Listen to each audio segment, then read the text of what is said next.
Bonjour à tous. Voici mon plan de trading pour la semaine prochaine qui sera du 12 au 17 sur le SP500. Alors avant de regarder les tendances, on va tout de suite noter qu'on en a ici un gap. Et ce gap, je le vois uniquement sur le contrat futur mini SP500 en continu. C'est le contrat que j'utilise parce qu'il me permet d'avoir un historique jusqu'en 1997, et donc c'est vraiment intéressant. Mais quand j'ai un gap comme ça, en plus sur un niveau aussi important que le 4327, je vérifie toujours sur le contrat actuel si j'ai la même chose. Et en contrat actuel, eh bien, c'est le contrat, ici on le voit, le contrat de juin, j'ai pas de gap. Et on va aussi remarquer que le marché a clôturé exactement sous le précédent haut. Donc on va revenir sur le contrat en continu parce que c'est celui que j'utilise en permanence et c'est le plus intéressant. Alors on va regarder les tendances, ça va du coup se compliquer un tout petit peu parce que si on le regarde ici, on a une clôture au-dessus de la résistance à 4327 et dans ce cas-là, la tendance hebdomadaire est haussière. Si on regarde dans le contrat de juin, il aurait clôturé juste en dessous. Donc voilà. Bon, on va rester sur ce contrat-là et considérer que la tendance maintenant est haussière en hebdomadaire et aussi en journalier.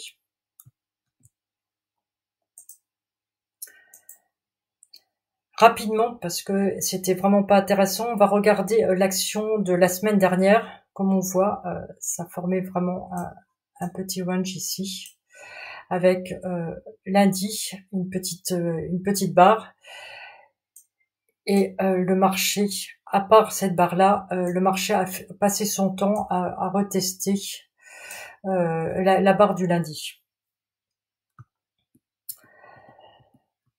Alors, quand on a une situation comme ça, c'est là le cas, c'est que le marché est en attente de savoir quelle est la prochaine direction et ça va dépendre des nouvelles. Et notamment la semaine prochaine, on a des nouvelles assez importantes. On va les regarder ici. Je vous mets le calendrier de Forex Factory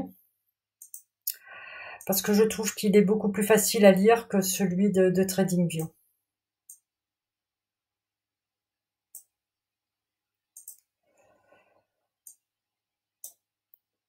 Alors voilà. Alors ici lundi on n'a rien, mais dès mardi on a les chiffres sur l'inflation. Ah, je me suis trompée. On a les chiffres sur l'inflation ici.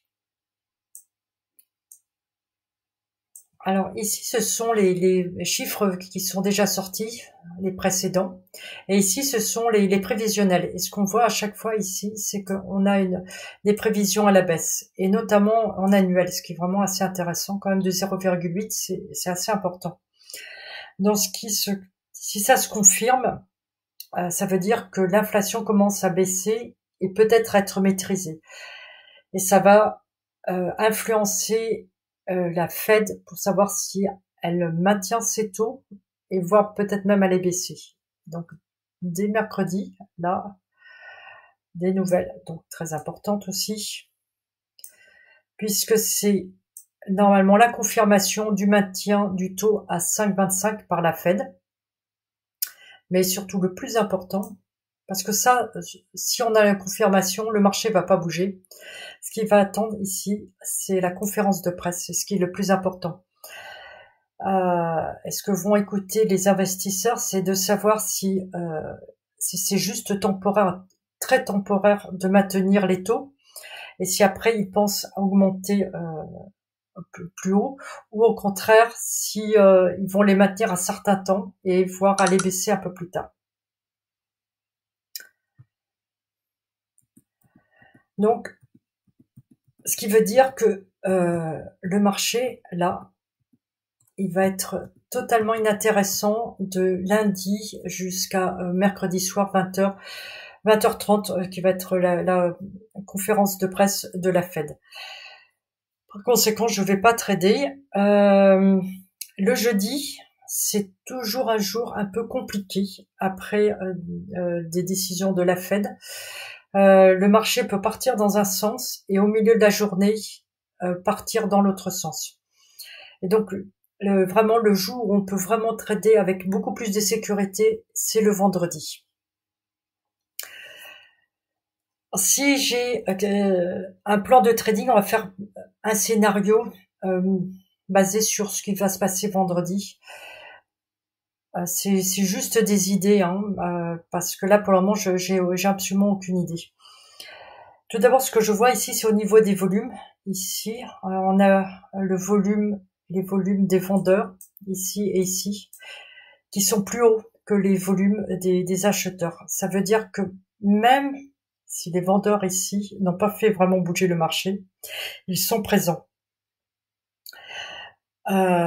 Et il y a de fortes possibilités, comme je disais la semaine prochaine, qu'il y ait des retests. Alors, les retests que je vois, ça serait ici, sous ce précédent bas. Peut-être un peu ici. Mais beaucoup plus à ce niveau-là. Parce qu'ici, on a quand même un joli support. Et le plus intéressant encore, ça serait à ce niveau-là. À ce niveau-là. Ici, c'est ce qu'on appelle un axe. Je vais l'écrire.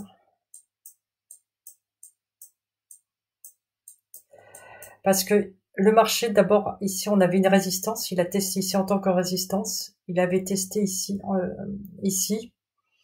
Et voilà. On va mieux ici.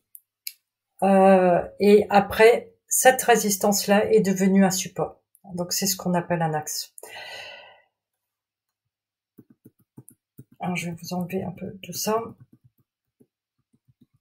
Et qu'est-ce qui se passera à ce moment-là? Il y a deux scénarios à ce niveau-là. Soit il clôture dessous, et dans ce cas-là, la tendance deviendrait baissière en journalier. Soit le scénario qui sera intéressant, c'est qu'il clôture au-dessus. Et dans ce cas-là, ça ferait une très belle position d'achat ici. Et avec un retest à 4327 et puis voir plus haut. Voici tout ce que je peux vous dire pour le SP500. Je vous souhaite une excellente semaine et puis on se retrouve la semaine prochaine.